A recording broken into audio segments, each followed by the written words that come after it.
Sekilas adegan-adegan ini mengingatkan kita pada sejumlah film-film laga asal Mandarin. Bedanya yang ini tanpa rekayasa. Sekilas adegan-adegan ini mengingatkan kita pada sejumlah film-film laga asal Mandarin. Bedanya yang ini tanpa rekayasa. Ya, inilah salah satu perguruan silat yang memanfaatkan tenaga dalam. Perguruan silat aliran Sin Lamba.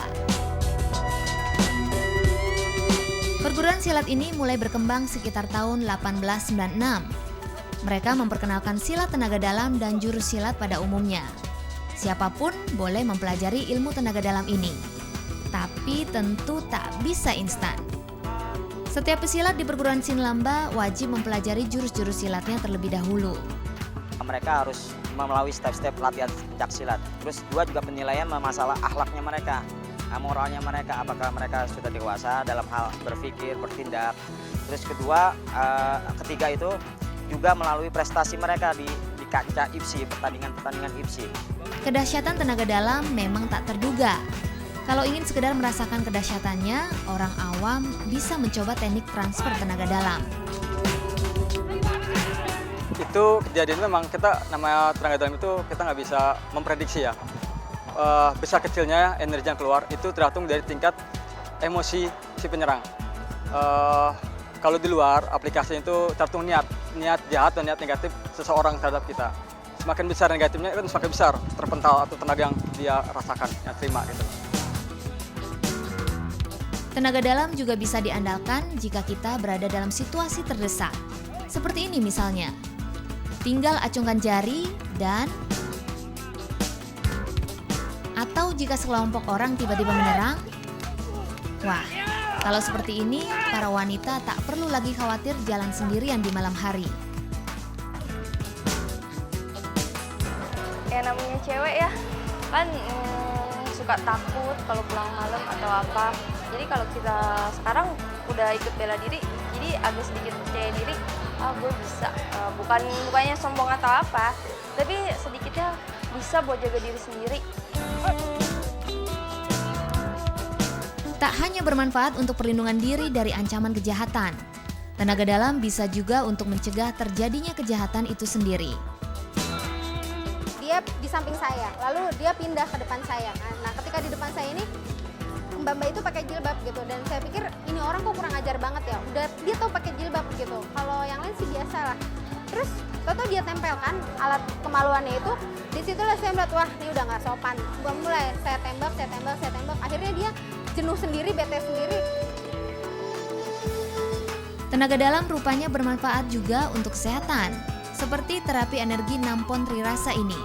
Berbagai penyakit baik ringan maupun berat bisa disembuhkan melalui terapi ini. Maruto misalnya, pria 58 tahun ini terkena serangan kanker prostat. Penyakitnya sempat membuat ia lumpuh. 4 kali datang itu sudah langsung saya bisa berdiri, tidak usah menggunakan kursi roda, tapi masih pakai tongkat gitu ya untuk supaya tidak jatuh. Beberapa kemudian waktu datang lagi langsung bisa jalan dengan lebih normal gitu. Metodenya cukup sederhana. Tak perlu peralatan, cukup dengan sentuhan jari-jari di punggung si pasien. Rasanya khusus memang nggak ada sih, apakah itu getaran atau panas, memang nggak ada, misalnya nggak ada. Cuma memang langsung terasa hasilnya waktu panas. Itu nggak ada rasa apa-apa. Soalnya kayak hanya dilus-lus aja gitu kan, hanya diketok-ketok, nggak ada rasa apa-apa. Tapi setelah saya pulang tuh rasa sakitnya hilang. Terapi energi Nampon ini berasal dari si terapis yang sebelumnya telah melatih energi dalam tubuhnya terlebih dahulu. Itu energi yang kita pancarkan. Itu energi itu berasal dari yang kita latih, yang Mbak lihat kemarin tadi, yang kita latih kasar-kasar kayak gitu ya.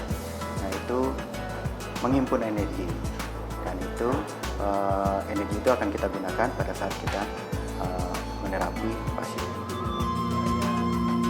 Aliran Nampon pertama kali diciptakan oleh Uwak Nampon di Padalarang pada tahun 1932. Lalu salah satu muridnya Uwak Tamim meneruskan dan mengembangkannya menjadi aliran Nampon Trirasa di Bandung sejak tahun 1937. Lampot sendiri prinsipnya adalah bela diri yang kita kembangkan untuk kehidupan yang zaman sekarang modern gitu. Sehingga musuhnya itu kan arenanya dan musuhnya itu beda. Dimana zaman dulu mungkin kita melawan penjahat, perampok segala macam, mungkin sekarang ada juga, tapi kita mungkin lebih pengembangannya ke arah melawan penyakit. Jurus-jurus dalam aliran Nampon masing-masing punya fungsi penyembuhan. Seperti jurus satu ini, fungsinya memperbaiki organ tubuh atas. Nah, gerakan ini mampu memperbaiki dada dan perut. Tak heran pesilatnya sendiri merasakan manfaat gerakan-gerakan tadi. Itu apalagi kalau hujannya tuh nggak cuma kena gerimis aja gitu. Biasanya rasanya kan kepala pusing. Tapi dengan sudah ikut latihan Nampon, kalau kena hujan seperti itu atau perubahan cuaca seperti itu, ya kita tinggal melakukan jurus saja, dan kebetulan juga di Nampon ada jurus-jurus pengobatan. Apabila tidak melakukan latihan satu hari saja, perasaan seperti dalam tubuh kita ini ada kekurangan. Sehingga bahwa saya dilakukan rutin setiap hari setelah sholat subuh itu minimal setengah sampai 1 jam satu hari. Sehingga bahwa sekarang itu alhamdulillah kesehatan kita ini bisa baik. Nah, silat ternyata tak hanya identik dengan olahraga dan bela diri kan? Dengan silat, kita bisa mencegah kejahatan dan bisa juga untuk penyembuhan.